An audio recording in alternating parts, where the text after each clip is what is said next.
Hello, everyone. I have a short story of the day to talk about, and it is All That the Storm Took by FIYAH Scholfield. This was from issue number 13 of FIYAH magazine, the winter 2020 issue. Uh, First off, check how cool the cover art is. It is so sweet. It's the first animated cover art for this magazine. It's by Steffi Walthau, and it's pretty cool. I like it a lot.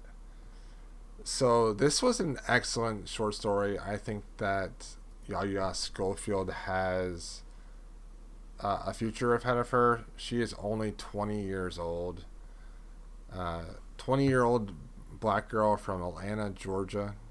Despite her ADHD and severe social anxiety, she got her GED in 2018 and started writing a short story collection with one of her best friends.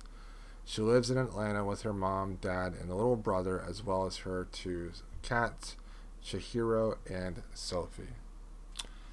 So, at the beginning of this story, there is a young woman that is going up to the attic of her house. And you don't really know what's in her attic, but we know that there's something up there that likes a certain kind of fish. And so she goes up there, and then there's this mer woman, real scary monster beast type thing up there. It has gills, but it lives in the attic.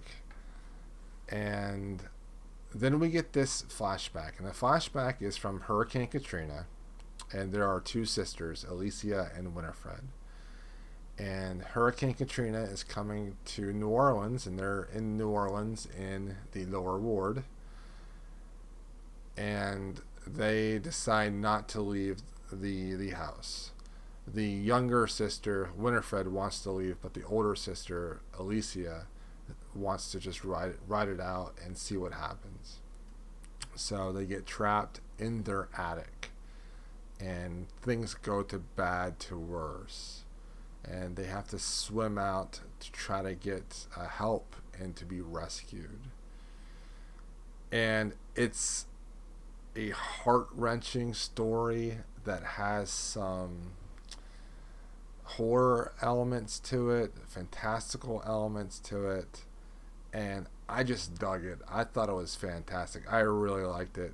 I thought it was written really well, and I'm gonna be definitely reading something of hers in the future. So in the future she has two things coming out. One is a novel called On Sundays She Picked Flowers from Oni Press, and then also from Oni Press was that short story collection. It actually came out last year with Sandra T and her, and they write some short stories in that collection, and it sounds really good as well. So I enjoyed this. I would definitely recommend this one to people that like a little bit darker fantasy or even a little bit of a horror element, but I found it fantastic. So I'll see you all tomorrow for another short of the day video.